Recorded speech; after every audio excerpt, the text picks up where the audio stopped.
Welcome to the GSMC Pets Podcast, the show that caters to pet lovers of all kinds.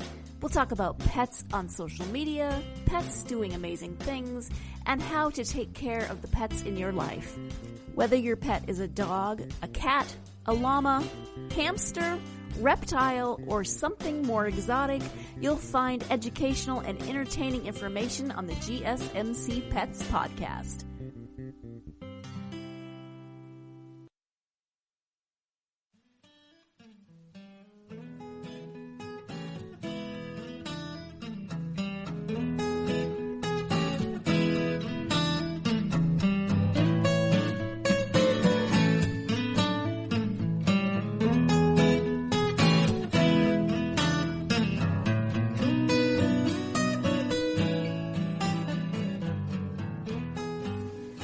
Well, hello, and thank you for tuning in to the GSMC Pets Podcast, which is brought to you today by the GSMC Podcast Network.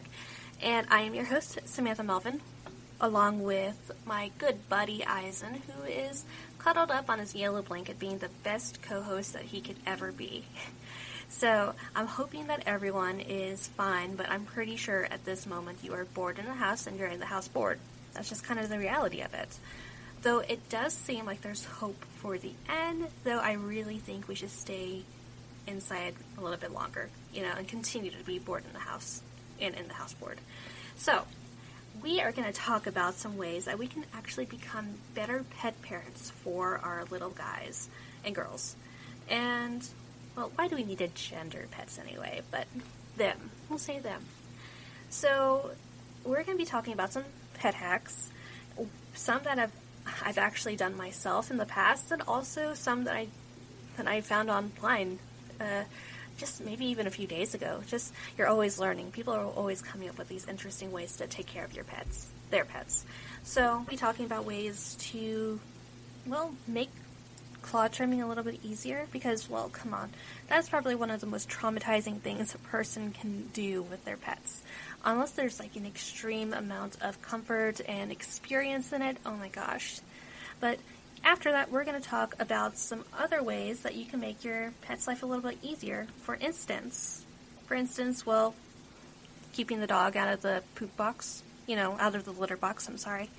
And then we're going to be talking about food storage and food prep for your senior dogs. Because, we've been having to really adapt to Cookie and how she needs to eat. But then, again, because of seniors, Eisen needs his meds now. So, how do you give meds to a cat that has typically, Eisen, who has typically really just not liked pills at all? So, after that, let's talk about some ways that you can help your pet in case maybe you accidentally trim their claw a little bit too close to the quick. So there's that. But then, we'll close and talk about the most touching thing in the world, and also the feistiest thing in the world, is when a cat misses you.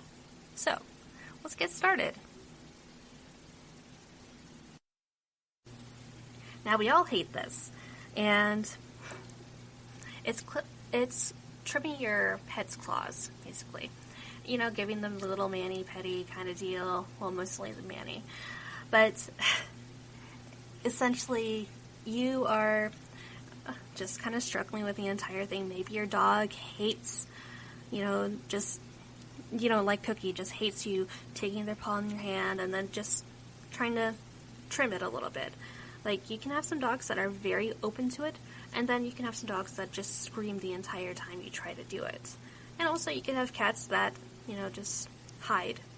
So you have a mixture of things that are going on, but there's this one thing I wanted to talk about, and it was actually a TikTok that I recently saw, and, I'm on my phone, bored in the house bored, and I just kind of scroll, and I see this woman saran wrapping the top part of her head, so her forehead and up, and it doesn't stop there. She actually takes a glop of peanut butter and smears it over her forehead. where the saran wrap is. And keeps on going. On the side, like, the woman's husband is like, what are you doing? This looks really stupid. What in the world? And this lady is extremely adamant that this is going to work. So she calls her pet over, and she takes his paw in her hand, and she starts trimming his claws. No problem. Absolutely no problems at all, which is amazing, usually. But, so why was this working out so well? Well, I'll tell you why. Because Fido was licking her forehead. He was basically licking the peanut butter off her forehead, and I'm just kind of like, wow, that's amazing, that's genius. I thought it was stupid too, but wow, okay, that is amazing, and I want to be her friend now. Of course, well, I don't really socialize on TikTok, but I'm just there for the videos and the trends. But yeah, that seems like a very reasonable thing that actually makes sense for you to try to do if you're willing to make yourself look silly. I imagine that someone in this world that has seen that is going to profit off this someday, actually. But, well, this mostly applies with dogs that can reach your forehead when they're sitting and when you're trimming their claws. So, Cookie, for instance, well, she's still at a loss there. So what do you do with the problem dog, basically? And that's something that I'm still trying to formulate. Maybe I could just first start off with like a spoon full of peanut butter and just have her lick it and see if she responds at all to the trimming. But just every single time, and I've told you this before, she just shrieks whenever you try to trim her claws. So I'm hoping that maybe doing this will help her. And actually, the really great thing about this TikTok trend, or can I call it a challenge at this point? We'll call it a challenge. So this TikTok challenge has really kind of focused on positive reinforcement when it comes to trimming your pet's claws, especially if they don't really like it. Basically, you're giving them a treat and saying, hey, this is the best treat in the world on my forehead, and all you have to do to get this is let me trim your claws. And see, it's not that big of a deal. You're focused on that, and I am, focused on this, and we're done. So, I mean, I don't want to go and say it's brilliant, but it's a really good way to really consider your pets. And I just found that so great. And, I'll probably continue looking out for the doggy trends because, well, I can just see it being a real interesting thing. But, this also brings up Eisen. We've had him for, basically since he was a kitten. And basically for him, it was kind of like a gradual thing. He never liked getting his claws trimmed. But we gradually, started doing some research, and we found that the best way to handle this is to basically get your cat when they're at its most subdued. And, well, that usually is after a meal. Because their bellies are full, and they just want to take a nap, they're lethargic. That is a great time for you to pick them up and, just trim the claws. And there won't be much fight because, well, again, they just want a nap. And it is definitely something that has been very helpful. And it's just basically removing as much stress as you can for your pet during this time period. When, because again, for me, I get really anxious when it comes to that. And if there's one way, at least an additional way to help calm your pets during this stressful thing, it's going to be very helpful. Now, I did want to add, though, because, everyone's very happy about how peanut butter is like the life giver of most pet relationships. But here's the thing. We gotta really talk about what type of peanut butter you get. And it's more of like an ingredient that goes into the peanut butter. And for this case, It's a sweetener that is used in many food. So it's, the peanut butter, yogurt, toothpaste, toothpaste is not food, chewing gum, all this kind of stuff. And this particular sweetener is really okay for humans to consume, but it's actually quite toxic for your dogs, and it can cause seizures, liver failure, and even death. So, yeah, please, if you could, and I'm going to spell this for you because, well, you won't be able to find it unless I spell it for you. But it's called xylitol, and it's Xylitol. And the presence of xylitol will really potentially hurt your pet. And not even potentially. There has been like growing research on it, or at least growing presence in it. You can see like pethealthnetwork.com. You can see preventative. Sorry, I'm blind right now. Preventativevets.com. nationalpeanutboard.org.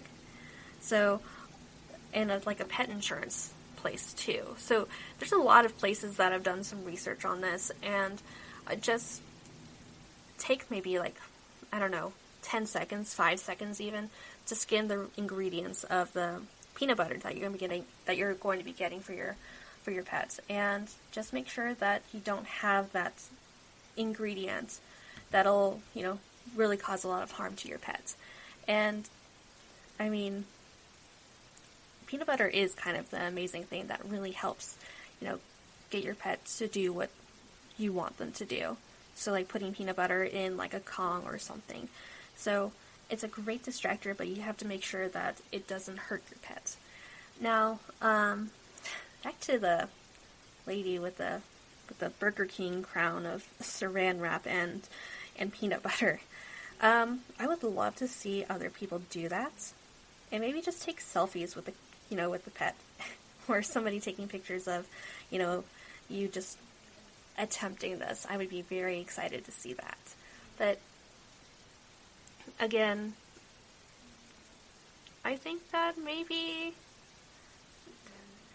I don't know, can you imagine how hot and sweaty your forehead could get? I mean, trimming claws is a very quick process if your dog or cat are just completely fine with it. But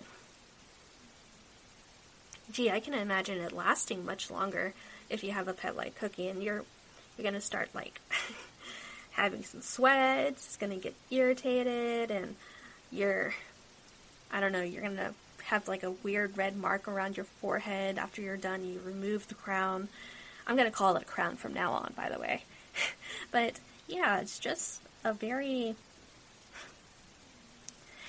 strange way to do this, and I'm surprised by people that have come up with this idea, because again, it's kind of genius, don't you think? And I might try it with Reggie, but she might just knock me down. But hey, you know what? I think I might give it a try and see what happens, and I'll give you guys an update on that. But we are about to go on break, and well, what are we going to be talking about next? Let's see. We are going to be talking about the wonders of keeping your dog out of your cat's poop box. So, we'll be right back after this commercial break.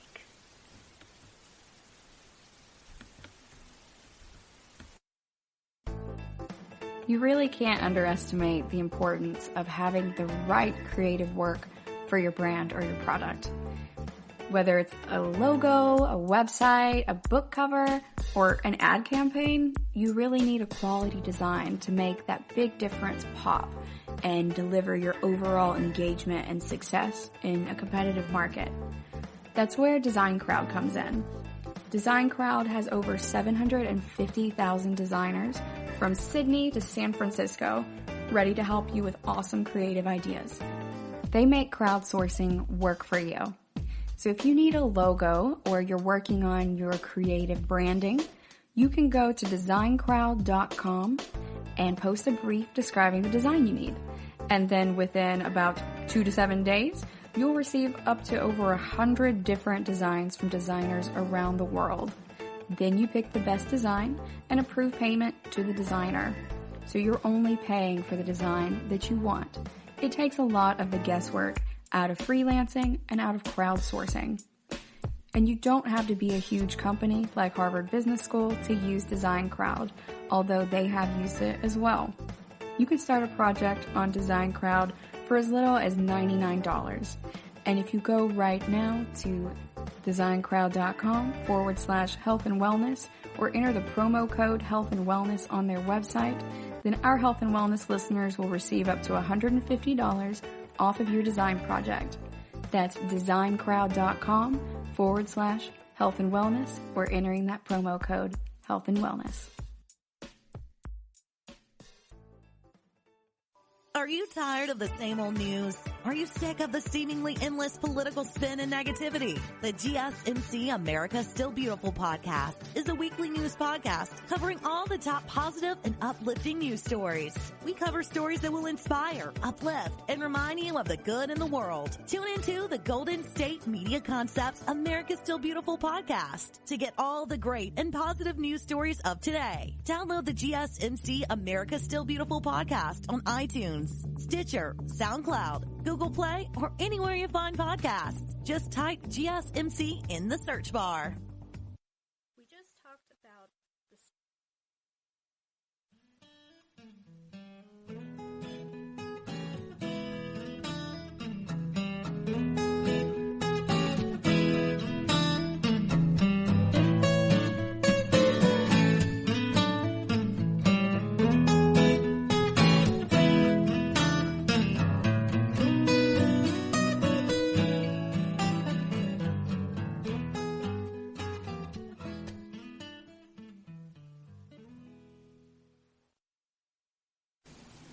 And we are back, and we were just talking about, well, how to make your life easier and your pet's life easier when it comes to trimming their claws, right? And that's the entire peanut butter Burger King crown thing. That is very interesting.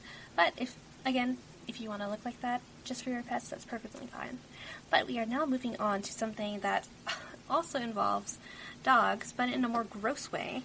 And one of the worst ways that I can imagine them, and that's when they dig for poop. Or they put poop in their mouths, or they eat the poop. And this is mostly with regard to, well, cat poop boxes. And I'll call them poop boxes until somebody tells me to stop. Now, it's a thing. There's something that really just kind of draws in dogs to cat poop boxes. I'm going to say litter boxes just to make things easier on you guys. So there's something in the litter box that just draws them in, and I'm not sure what it is, but they just kind of like to dig around and find their treasures, I guess. But you want that to stop because it's gross behavior.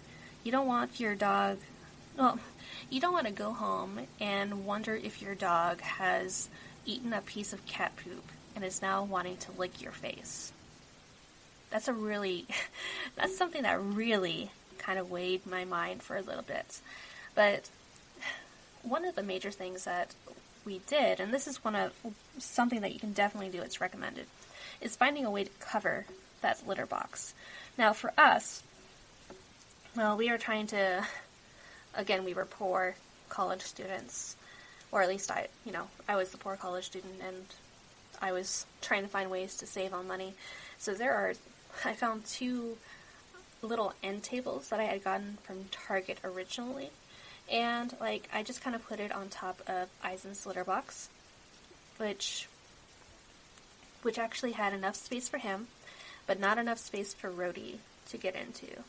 So that was actually something that was really helpful. And there are actually litter boxes that have covers on them already, so that, it's nice and dark. It's easy for your cat to go through, for the most part, unless they're really big cats.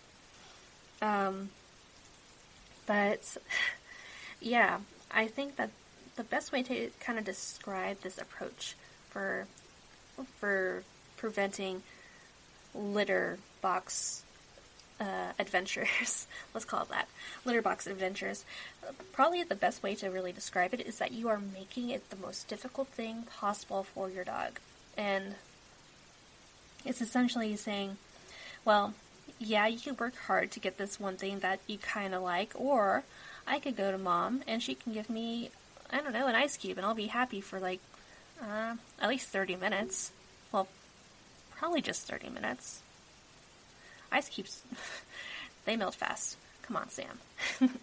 But yeah, you can do that, and it'll just kind of make things a lot more difficult on your dog to dig around, and it'll be much easier for your cat to kind of like disappear and, you know, have more privacy. But aside from that, there are other ways, and this is one way that we're actually doing now, and it's barricading the area that Eisen goes to the bathroom. So of course we have like a baby gate at the very top of, well, right in the living room kitchen divide, and that prevents the dogs from going downstairs into the basement where Eisen, you know, gets to chill and have a grand old time. And well, that's one way. We have not had that difficulty of, you know, dogs digging through poop and litter, unless the dogs have come downstairs somehow. And if it's purposefully downstairs that we like to bring them, well, we want to make sure that we can barricade it with another thing. So again, you're trying to make it as difficult as possible so that they think, well, this isn't really worth my time. Maybe I can play and, you know, have more fun. Because at some point, well, unless your dog is like Houdini or something, well, you won't really, you know, it's not fun anymore to do that much critical thinking and thought process. Because, well, at the end, what? You're going to have really hard to get past this barricade, and then, well, what if Mom comes in, like, right when I'm about to get in there, and what if I just get in trouble? So you really have to not get into the mind of the dog, but just to consider, like, what are they going to prioritize? And more than likely, it's going to be something fun. Other than that, well, that kind of sucks for them. So another thing, and this is a very interesting thing that I was, you know, thinking, and now I'm just, you know, imagining ways that this would look, but actually elevating your cat's litter box to some point where they won't, for the dogs, so the dogs won't be able to kind of like dig into the box. Now, if you have a larger breed, well, then he might have a problem. But overall, this is something, you know, dogs can only stretch so much, okay? So I would say if you have a way of like elevating it and making it look pretty, it's really hard to make a litter box look pretty though, unless you get those little credenzas, things that look like credenzas, and it's basically, you know, you have a litter box inside and it's nice and dark, and all you have to do is open the door when you want to and then clean it out when it's needed. The only problem I see with that though is that it's kind of like an out of sight, out of mind, and maybe your little cat is going to get a little bit irritated if you don't scoop as much, because, well, again, everything looks fine. Why would I change anything, right? But the second that it starts smelling, well, then you know what's wrong. But probably the good sign that your cat's not happy is like they're going to start pooping out of their litter box. So all of that, you know, comes into play. Is like, well, how can I be responsible? Do I know myself when it comes to like taking care of my cat's litter box? And you should be scooping frequently during the week. But yeah, you'll learn if you don't scoop more than that. But I would say that things like the credenza is a good idea. Maybe having like a little hidey hole that your cat could get to. Like, I'm looking around in my space right now, and I'm thinking, well, his box could go there. He would be happy there. Maybe I could put some drapes over there so he has more privacy. Or, something that he could wipe his little paws on. Oh man, that's adorable now. I kind of want to do it. But then, I'd have more of a responsibility to, because it's right near me, to actually clean out that box more often. So there's that. But I do have a little story. And, kind of makes me sad sometimes. Sometimes it, just kind of makes me laugh. But I just remember this one day where we had just recently, given Eisen, fresh litter. We had, wiped down his litter box, and it was nice and sparkly clean, and then we put down the nice clean litter, and we turn around for a second, and we're petting on Eisen, and he's all happy, and then I hear, just kind of like a crunching sound in the background, and I look over, and Rhodey is just digging and smelling the litter, and I'm trying to remember if we had to get, the Hawaiian tropical scented litter this one time. But yeah, this dog was just digging through the litter, not for any poop or anything, just because he wanted to. And that just kind of goes along with, well, maybe his needs were, he might want to dig a little bit. And, well, I guess, that's stuff that dogs do. But yeah, just those kind of stories. It's I don't want my dog to do something in the litter box and then come to me and spread the germs. It's, it's something that needs to be prevented, and, well, again, it's your home.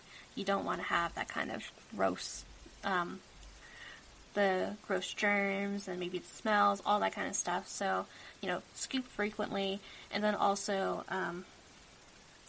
just find ways to make it so difficult for your dog that they are just not willing to look for the litter box.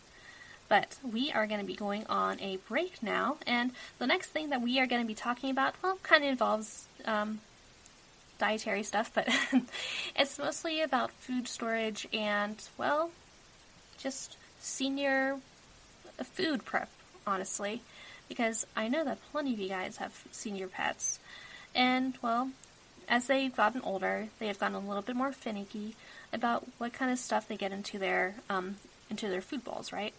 So, and also their appetite changes so much. It's, it's definitely like a whole new world when they get to a certain age, right?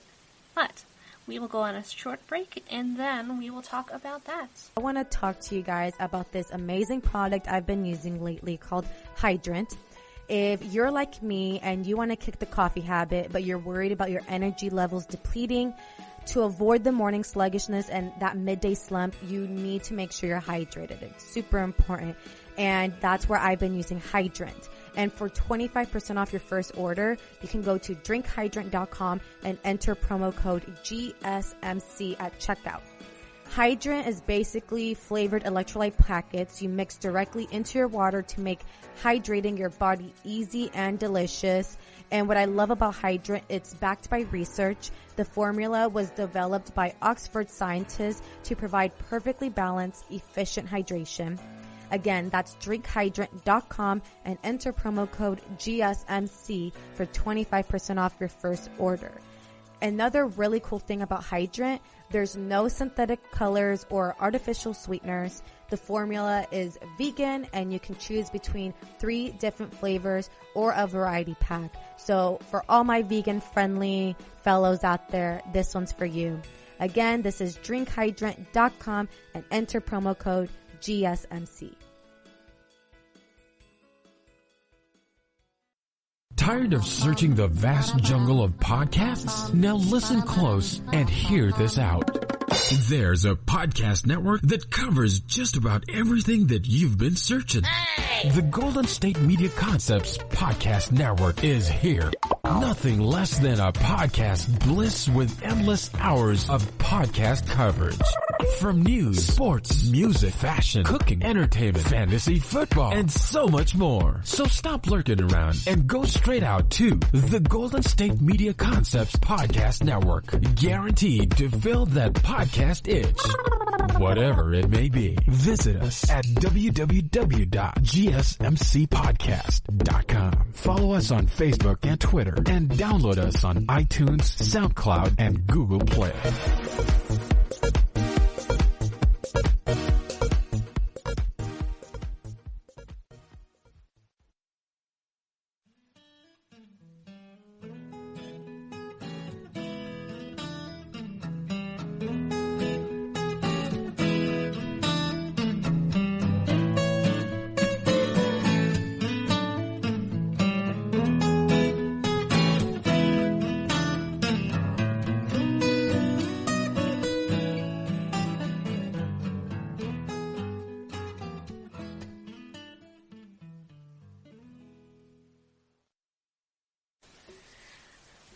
Well, hello, we are back, and, well, we were just talking about, well, basically pet hygiene. So, like, finding ways to give your pet a claw trim without them freaking out. That's one thing. And then, well, we also talked about keeping your dog from eating your cat's poop from the poop box. Now, this is kind of like bordering on pet hygiene as well as just, food. So I will just full on go into the food part now, like especially storage. So I think I have mentioned before that Eisen is a lover of food. When he was little, he actually climbed up the little bars in a linen closet just to get his food from the very top part. So I actually caught a time when he was basically nearly there, and everyone around us was cheering for him, and it was part of the it was just part of that, but we really shouldn't have encouraged that, because for a very long period of time he was obese, because he was always trying to find ways to get his food. But our dogs and our cats are very much so like that. So definitely when it comes to storing your pet's food, you need to be a little more responsible about it. You can't just let the bags sit around, because also, like, during the fall and winter times, you might be inviting pests too. So what we do is basically we went to Walmart, got some little containers, and we basically designated one container for one pet. And all of Eisen's food went into one, Cookie's went into one, and Reggie's went into one. And we have it on top of our fridge because, well, it'll be easier, especially when we're passing by, to see if the food needs to be refilled. Because, eye level, you can, make some general guesses there. Also, like, one thing that you should be doing, and we're not doing this, and I really need to find my label maker, is labeling these little plastic boxes for your pet's name. Because, well, if you go out and you have to have someone pet sit, essentially, you're going to maybe have some confusion, especially if they have to refill those little containers for the pets. For instance, like, for Cookie, she might get Eisen's food, because both of those look like little bites. And, well, typically for cats and small dogs, they have like a general size that they keep their kibbles at. So there might be confusion over there. So to prevent the confusion, label each container for your pet. And that's something that I'll be doing very soon, to be honest. Now, another thing that has actually been very helpful for us is not just having those 3 big containers, but having an additional 3 smaller containers for them. So Reggie has like a container that's been already filled, and then Cookie has like her small thing of food that has, been filled, and the same thing with Eisen. So that we're not always going up onto the fridge and taking the food and then putting the food back up onto the fridge. So basically we can fill those little boxes for them, and then as needed we refill those little boxes. Actually, that seems very systematic for me. And it seems like it doesn't make any sense, but in my mind it does make sense. Well, whatever you want to do, that's perfectly fine though.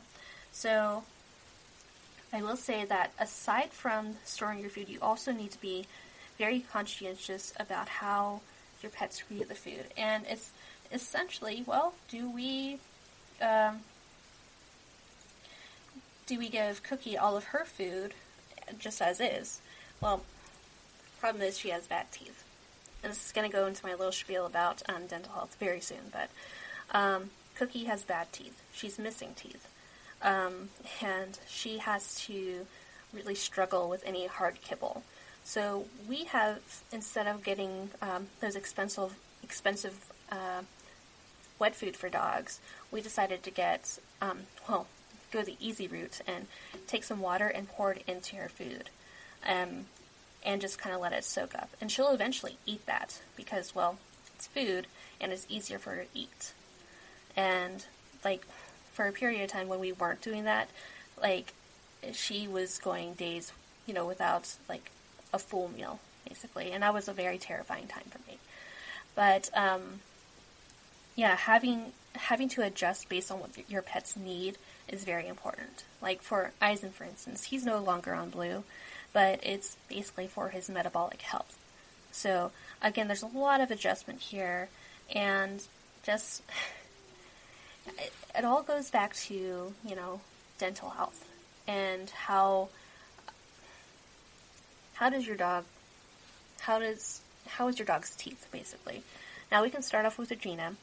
Like, when she was a super small puppy, she had those razor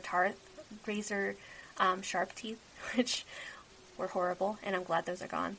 But she also now has these great white shark teeth. So we have that.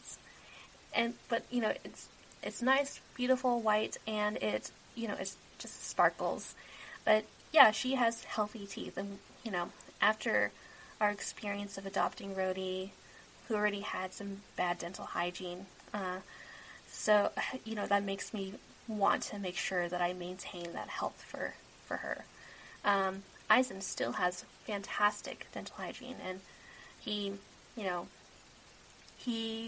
has never really had to need a cleaning, and I have no idea why this cat is so good with his teeth. But then we get down to Cookie, and I've already mentioned she has some bad teeth. So one thing that we learned with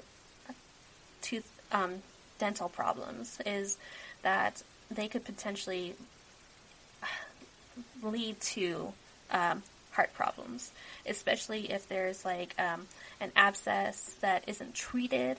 It could lead to, basically that really messing up. I can't remember the details, and I really don't want to return back to that, but I do know that the abscess would really leak into his heart and cause scarring, and it was, it also really, I wouldn't say he had an enlarged heart because of that, but it didn't help his enlarged heart. But anyway, he had all of these problems just because of poor dental hygiene. If it were caught sooner, then, we would probably have Rhodey around here still. But for the time being, I really want to emphasize, make sure your dog has healthy teeth. But now, back to Cookie. So Cookie, we can't get our teeth cleaned because, she has a heart murmur. And that doesn't stop you immediately from having to be able to get the teeth cleaning, but because she has that heart murmur, it increases her chance of not waking up after the procedure. So it's kind of like making those choices. Do you want Cookie to have a nice life after the 3 months of just horror for her, or do you want to risk her not waking up and just kind of leaving it at that? So I kind of lean toward, just her, giving her a good life. And that's individual choices. But for the most part, like, a lot of the problems that dogs have is always going to be something that involves their dental hygiene. But, that leads to a lot of teeth pulling, and that gets expensive, I'll be honest. So keep that in mind. One thing that you can do, and some of the treats are generally okay, but I've always stuck with, actually brushing my dog's teeth, and also kind of scrubbing at their teeth with like cotton, and with a cotton ball with like toothpaste on it. But I'm going to be trying the rope toy very soon. But anyway, just having those things is going to be very important, and just make sure that your dog is able to eat their food. If they can't eat their food, then there is a problem. So, gosh, I feel like I was preaching. I guess for me, and it's a difficult topic still, but this just kind of comes from, fear of what happened to my previous dog, Brody. And you want to make sure that you maximize their life because, things happen. So I will go ahead and say that we are going to go on a break. Sorry, actually, let's stop for a sec. We're not going to go on a break on that note. I would just like to say that because Cookie has been able to eat her food more now, she has actually gained a little bit of weight, which is really nice. And go Cookie, because she was actually like under 10 pounds when we got her, and now she's up to 12. So I think that is a success for this little dog. Though I suspect for a period of time she was actually a fat little dog with all the extra skin on her. But that's neither here nor there. So I am going to let you guys go on a little break, listen to commercial. Fantastic commercial. We will be back talking about ways to give your pets their meds. Alright, we'll be right back. You really can't underestimate the importance of having the right creative work for your brand or your product. Whether it's a logo, a website, a book cover, or an ad campaign, you really need a quality design to make that big difference pop and deliver your overall engagement and success in a competitive market. That's where Design Crowd comes in. Design Crowd has over 750,000 designers from Sydney to San Francisco ready to help you with awesome creative ideas. They make crowdsourcing work for you. So if you need a logo or you're working on your creative branding, you can go to designcrowd.com and post a brief describing the design you need. And then within about 2 to 7 days, you'll receive up to over 100 different designs from designers around the world. Then you pick the best design and approve payment to the designer. So you're only paying for the design that you want.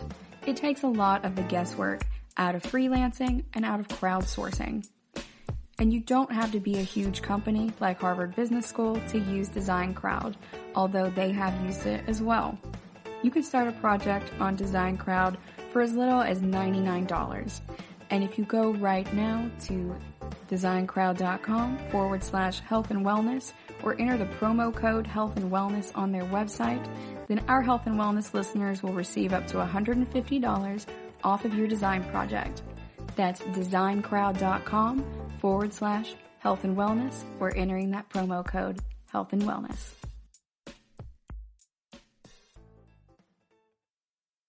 Is weird, odd, strange, or just plain bizarre is really your cup of tea? Then, the Golden State Media Concepts Weird News Podcast will give you that fix. Can't believe it? Well, listen for yourself as we deliver the strangest news you definitely won't find on CNN or Fox. It's the Golden State Media Concepts Weird News Podcast.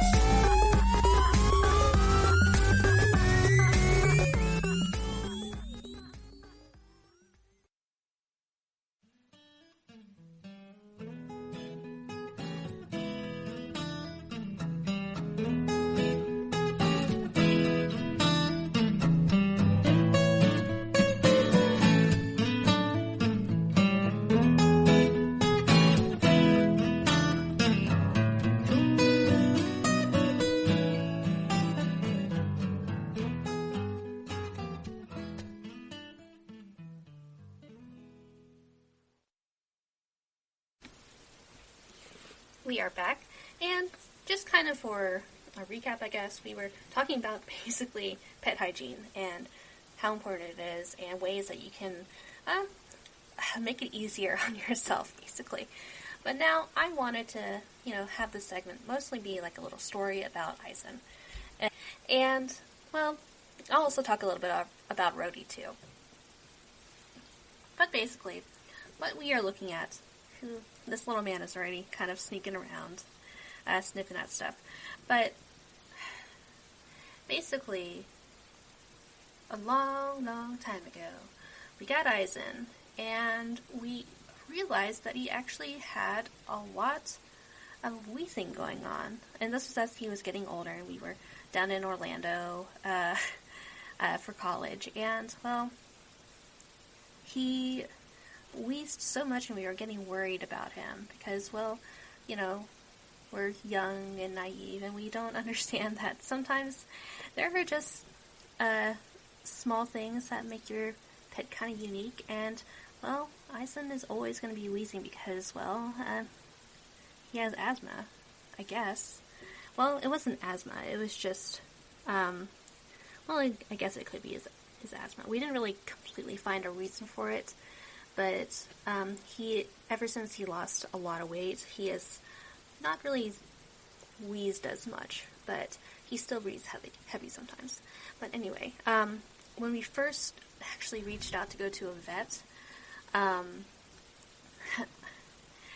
this guy was actually pretty sleazy, and he was always trying to find ways to test Eisen, to the point that, we were bleeding money, essentially.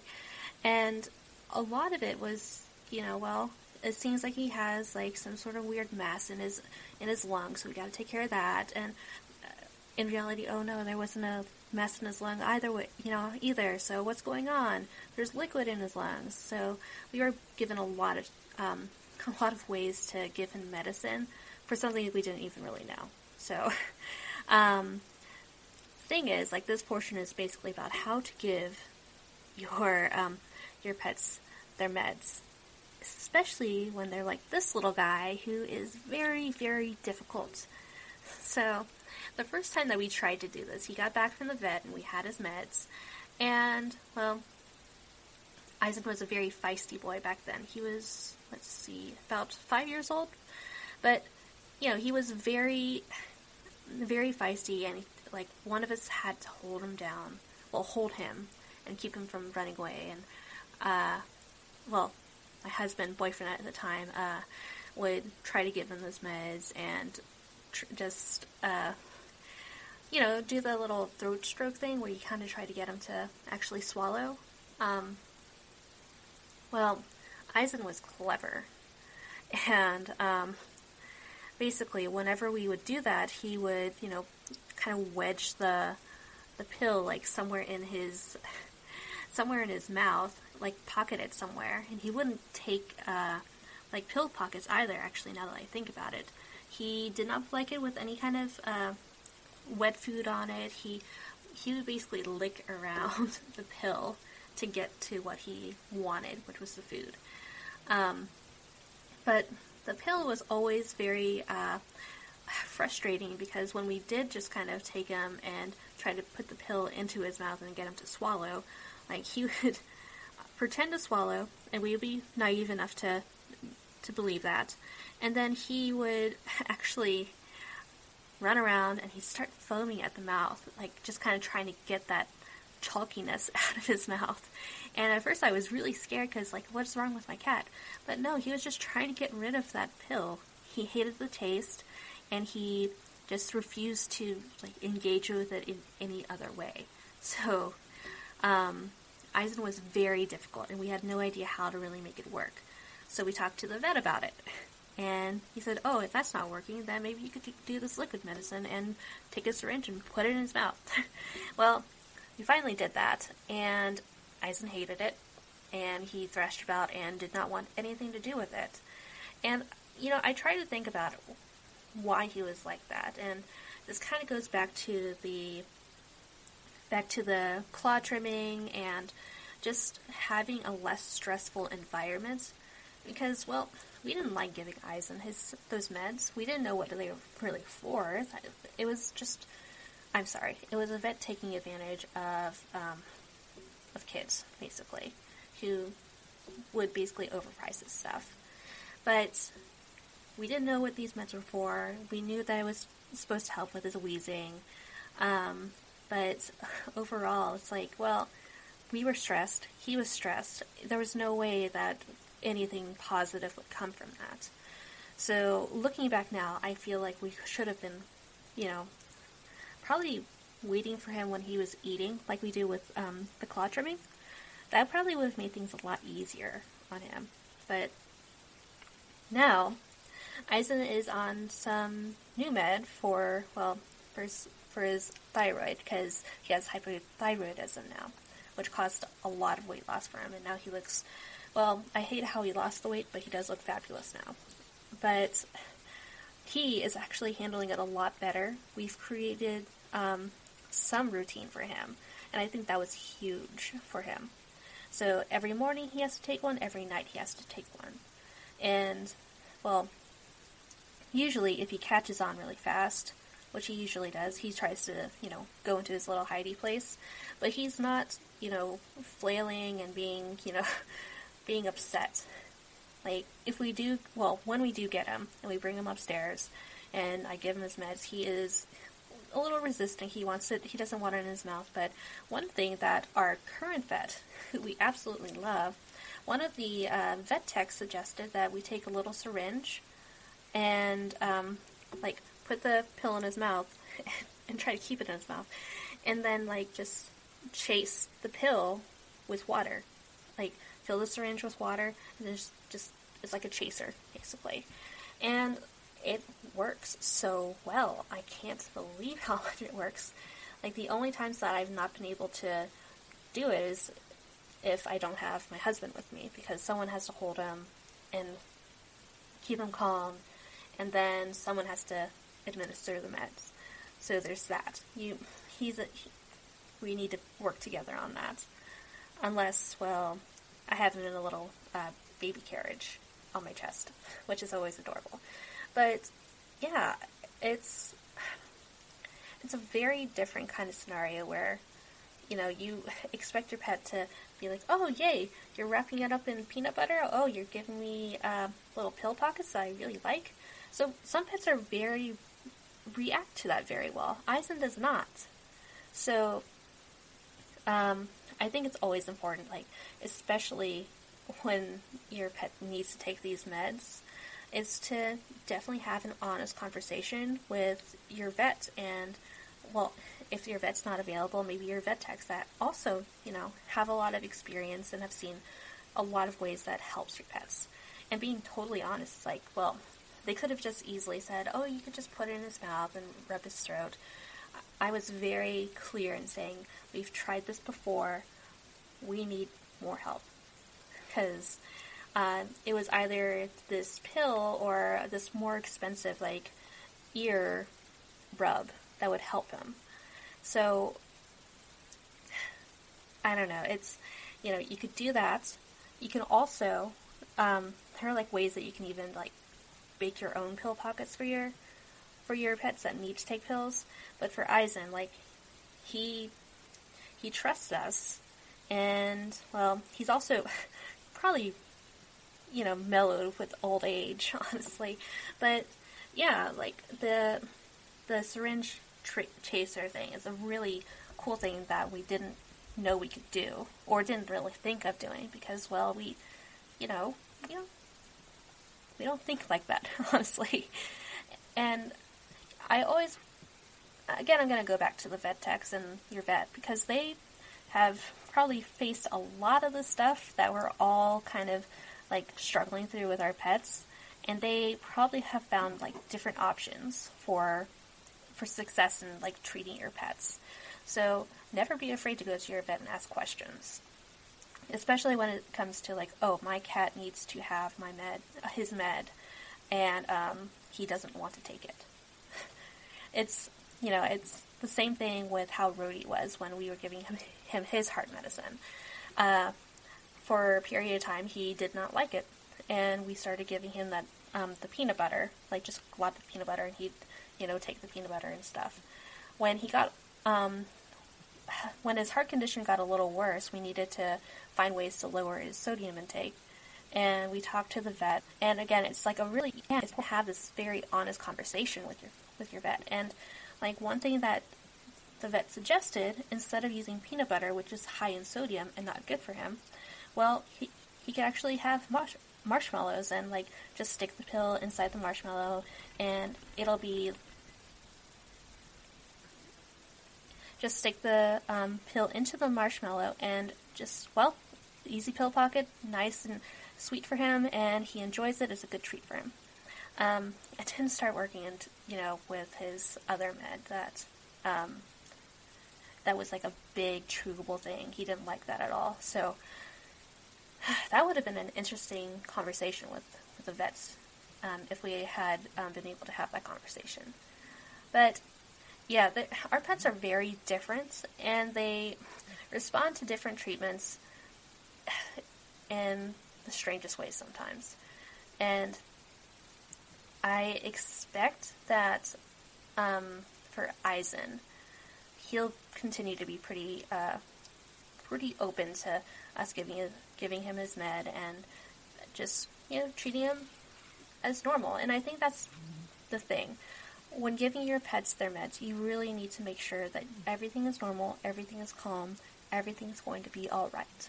So now we are going on a break, and we're next going to talk about probably one thing that seems like the most amazing thing ever, especially when you have these little accidents with the trimmer and your pets. So we are the claw trimmer, not the trimmer of hair.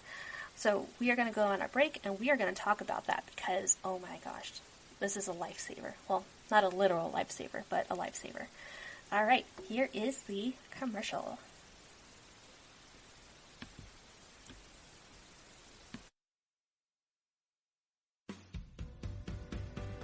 The Golden State Media Concepts Travel Podcast, the show that gives you advice on everything travel. We explore places you've always wanted to go, as well as giving tips for traveling in those places. We'll give you advice on the best sites for travel tips, information, and discounts. Join us as we travel the world, explore cultures, and meet new people. The Golden State Media Concepts Travel Podcast has got you covered. Download the GSMC Travel Podcast on iTunes, Stitcher, SoundCloud, Google Play, or anywhere you find podcasts. Just type GSMC in the search bar.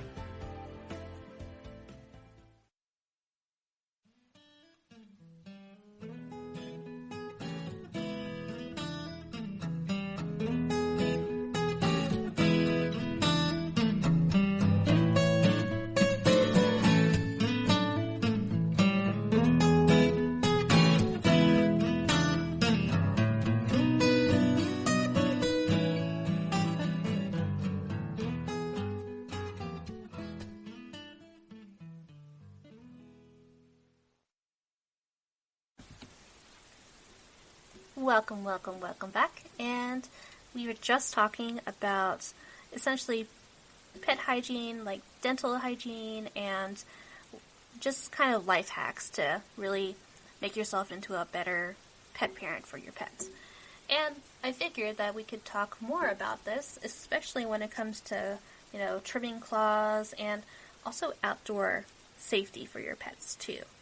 And let's start off with this claw thing, because I actually wish that I had known about this, I don't know, years ago.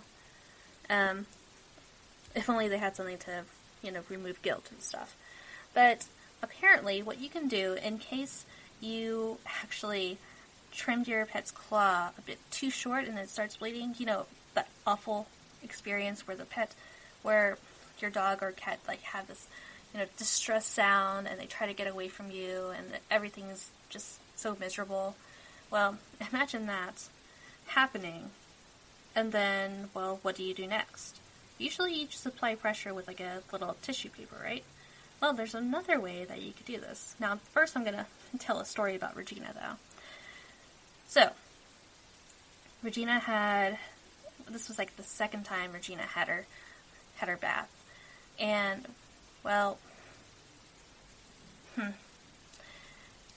we got her out of the tub, and we decided, okay, she needs to get her claws trimmed.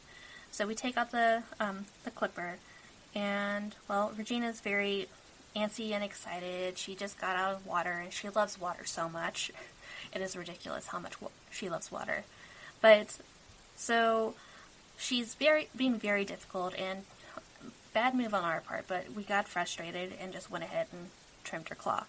Well, she had her awful little yip sound, and, well, then we had to, deal with the aftermath, which was all that blood, because, well, Regina is apparently a bleeder, and I've never known an animal or a pet of mine to have so much blood come out after, having their claw trimmed too short.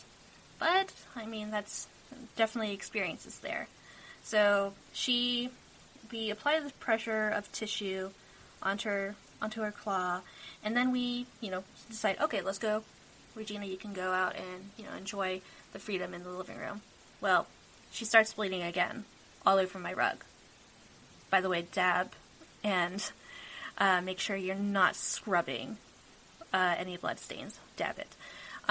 But she then bolts to the kitchen where there's a baby gate, and she busts through that, runs downstairs, and starts chasing Eisen around on the, right next to the bottom of the stairs. And the carpet that we currently have in our basement is like an ugly burgundy, or ugly faded burgundy color. And, well, just kind of the path that Regina was taking with chasing Eisen and stuff, it looked like a complete bloodbath, like a murder had happened right over there. And it was terrifying.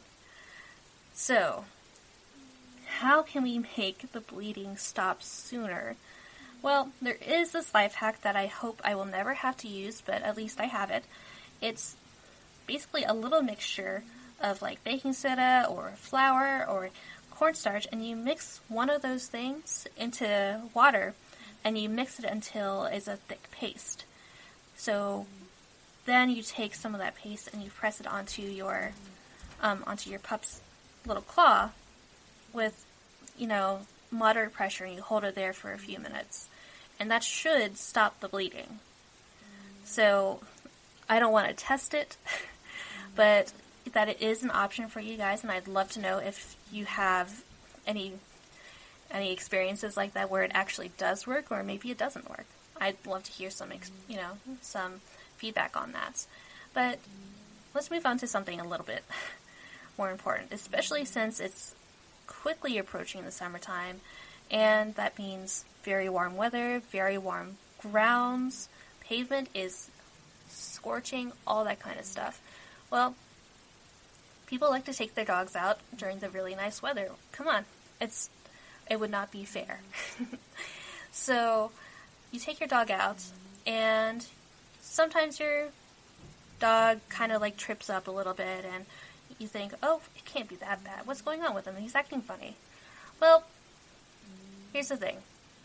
What you want to do, especially on a really hot day and you're walking on pavement, instead of just walking and ignoring, the little hops that your pet does, you should place the back of your hand on the pavement and see how long you can hold it.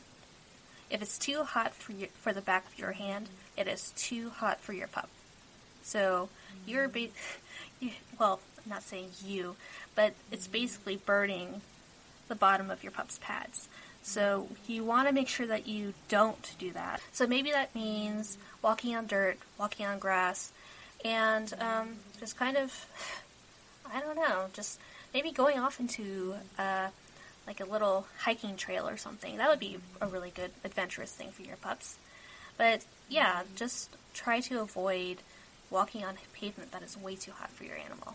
And if all else fails and you don't have those options to not be on the pavement, wait until the sun goes down, maybe sunset, and it starts getting cooler then. So it's either a game of patience or it's a game of finding a new place to go walkabout. But on the other hand, you do have really cold weather, right? And we haven't really had to worry about this at all because, well, at least for us, our winter was very mild. We didn't have very much snow and just kind of, wow. That was a very short winter, it feels like. But Reggie didn't have to really worry about it too much, but for other dogs, especially the ones that are roaming around a lot, like on very cold pavement, like ice slicked on extended stretches on pavement or sidewalks, like you really gotta worry about that because you might be all bundled up and you have your boots on and you're looking pretty fly, but what about your pet? Maybe you have a nice sweater on them. Oh, that's very nice. But what about their feet? So, the really important thing is you need to protect your dog's feet.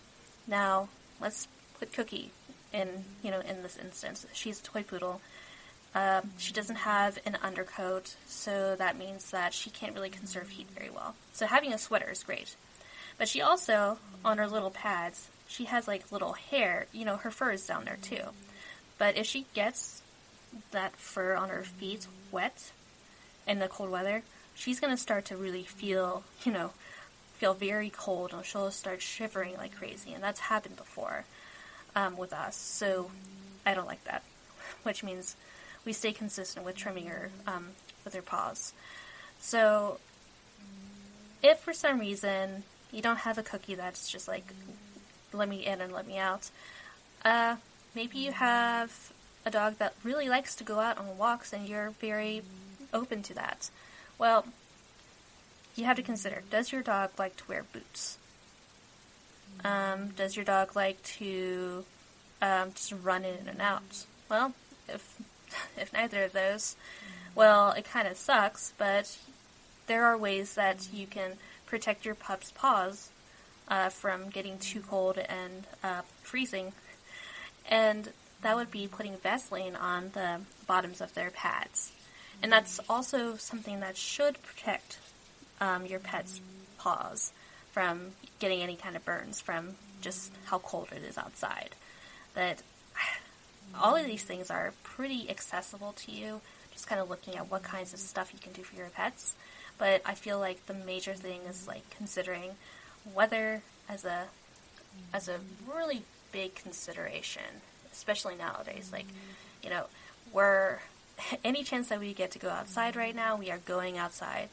And it's not getting to that point where it's too hot, but it's going to get there soon. So, at least for the time being, think about hot pavement and how that might hurt your pets.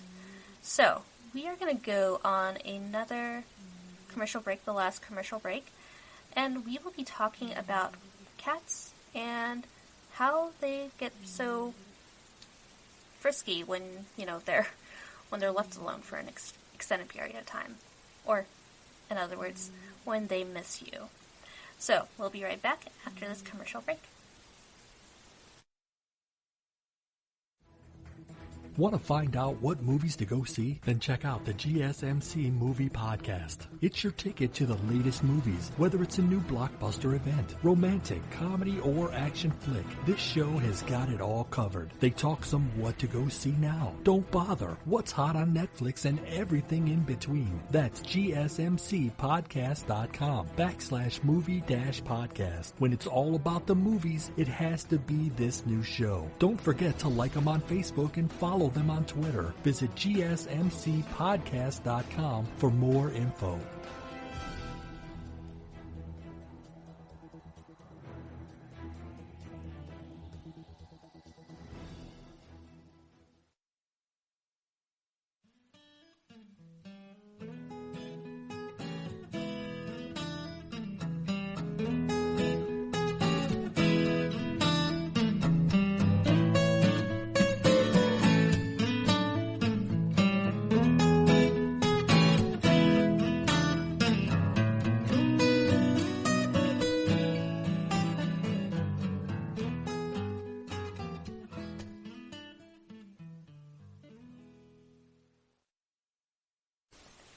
So I just wanted to jump in on this really fast because we've actually had multiple experiences where we've had to leave Eisen by himself for, unfortunately, maybe 2 days at a time sometimes.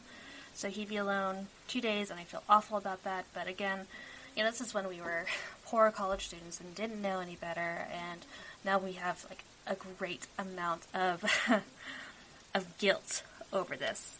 But when you are separated from your cat for a period of time, eventually they'll get all nice and cuddly and they'll purr and love on you for a little bit. But here's the reality: like, even in our own house now, if we don't really spend maybe like 3 hours downstairs in Eisen's bachelor pad, well, if he doesn't see us, he gets kind of agitated, and he starts, kind of poking his head around the kitchen after a little while. And then, like, when we finally give him attention, he just starts kind of clawing and biting at us whenever we're cradling him and giving him love. So he just gets really expressive, I guess. And I think the main reason why is that, well, I'm not going to anthropomorphize this. Like, okay, maybe Eisen really did miss us and he's kind of upset with us.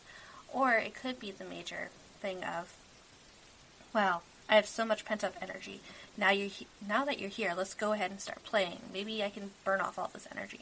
Because chances are, when you were away, your cat was probably sleeping. Your cat was probably just chilling out and enjoying life and not being bored in the house. So, well, Eisen's a strictly indoor cat now. But, oh man, Eisen has so many stories. But yeah, like, it's been multiple times when, well, we would come over to Eisen, and maybe at first he'd, just kind of show that he is grateful that we're there by, purring and rubbing his face on us.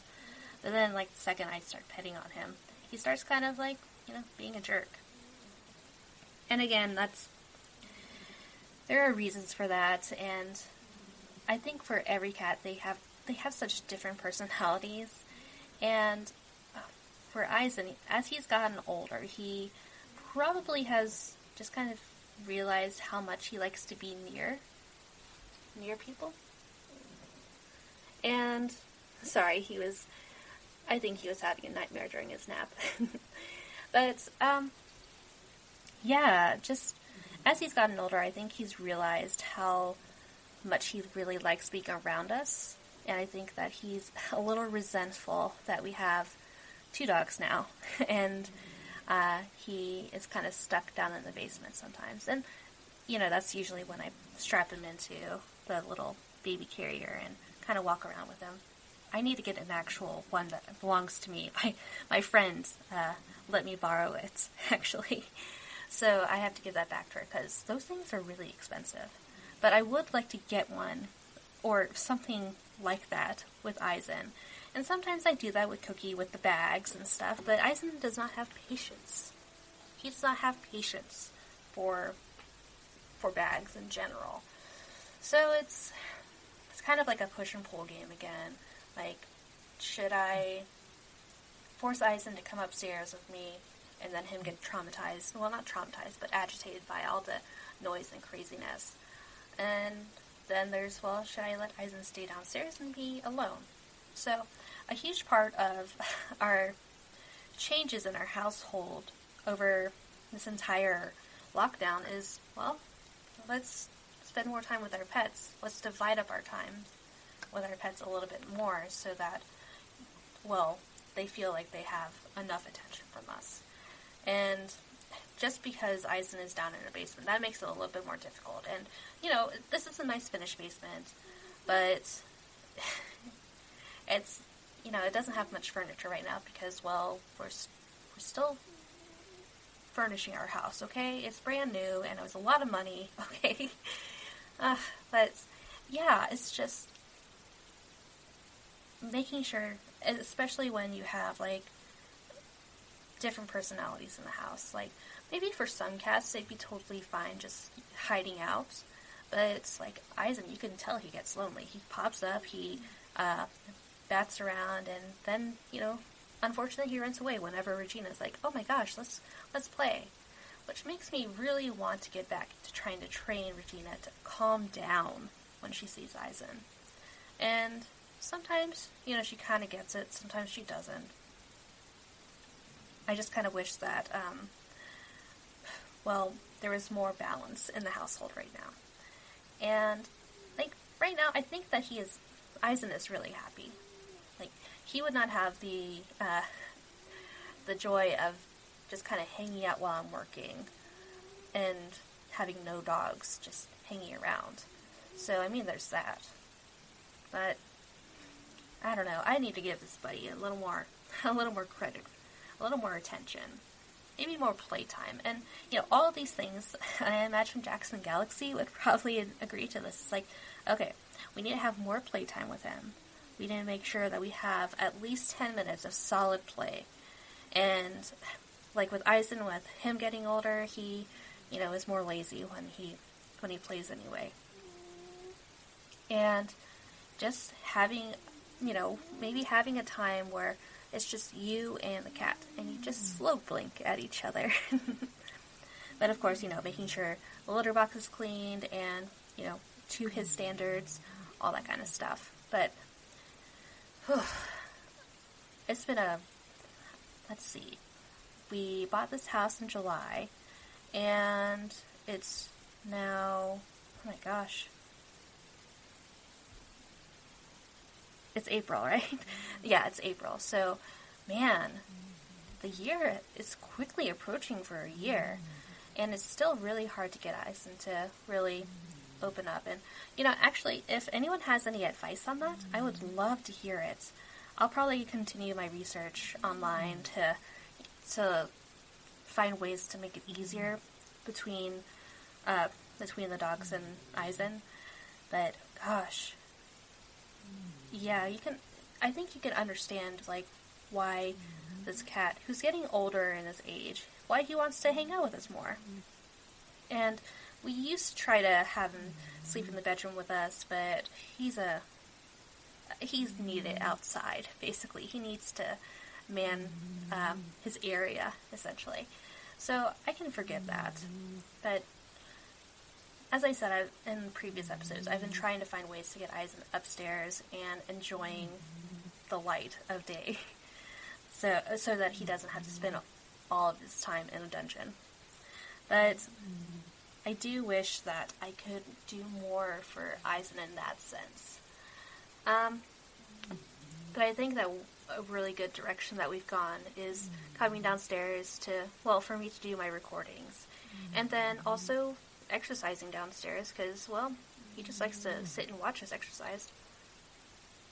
Your cat will always have a different response. Maybe your cat is extremely happy to see you, and they're mewing and hanging out with you, and then, I know Eisen, so I'm always going to think, he'll be happy to see us, he'll be rubbing up on us, and then instantly chomp onto my wrist, because he's done that before. He just gets really frisky just because, people are here. And I think people don't give cats enough credit when it comes to socializing, because, he's essentially going to do what he wants, and he's going to basically say my way or the highway, and sometimes you just kind of have to look at him and say, okay, I can live with it, I guess. Maybe. I don't know. People really need to consider, cats can actually, they're not always going to want to be in solitude. They're going to want and seek out interaction and, stimulation. If they're stuck, in a box, they're going to try to find their way out. And maybe they're going to get a little bit frustrated as they're trying to get out of that box, if you know what I mean. So, I know that this sounds like a really strange thinking, but cats are indeed they're not as sociable as dogs, but they are definitely social animals. So it's important to think about cat families and how cats take care of themselves, and just So anyway, I think that is really important to really not ignore cats. Like, and I don't know, I had a friend one time that had their cat always hiding and sleeping and just staying under the bed, and it just seemed kind of sad. Like, what do you do with that? And my friend was basically like, oh no, she's always like that, and she's mean and I hate her. So just the attitude that they have towards cats sometimes, it's just like, well, did you really want a cat at that point? Did you really expect something else from a cat? And it's just kind of respecting that difference that cats have with other pets. Anyway, I think that right now the world needs more cats, or people need to become more like cats, because I'm seeing so many people in my neighborhood coming out and kind of acting as though the lockdown is over, which I find kind of hilarious. No, not hilarious, frustrating.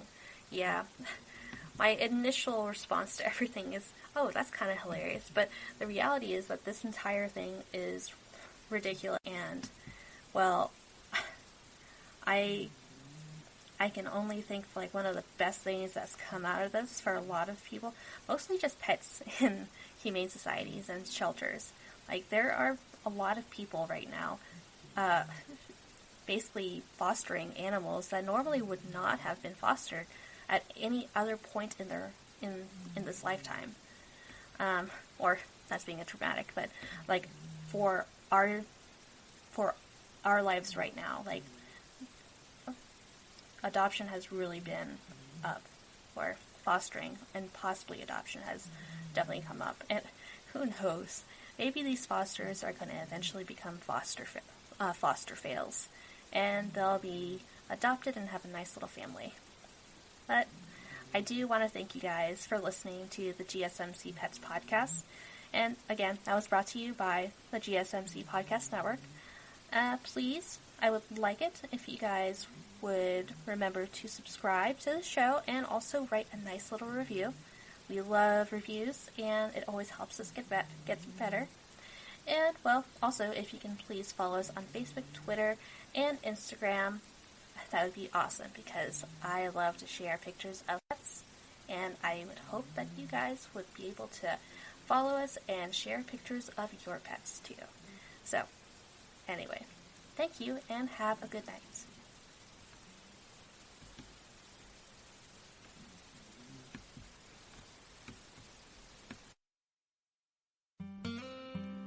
You've been listening to the GSMC Pets Podcast, part of the GSMC Podcast Network. You can find this show and others like it at www.gsmcpodcast.com. Download our podcasts on Apple Podcasts, Stitcher, SoundCloud, and Google Play. Just type in GSMC to find all of the shows from the GSMC Podcast Network. From movies to music, from sports to entertainment, from business news to weird news. Follow us on Twitter and Facebook. Thank you, and we hope you have enjoyed today's podcast.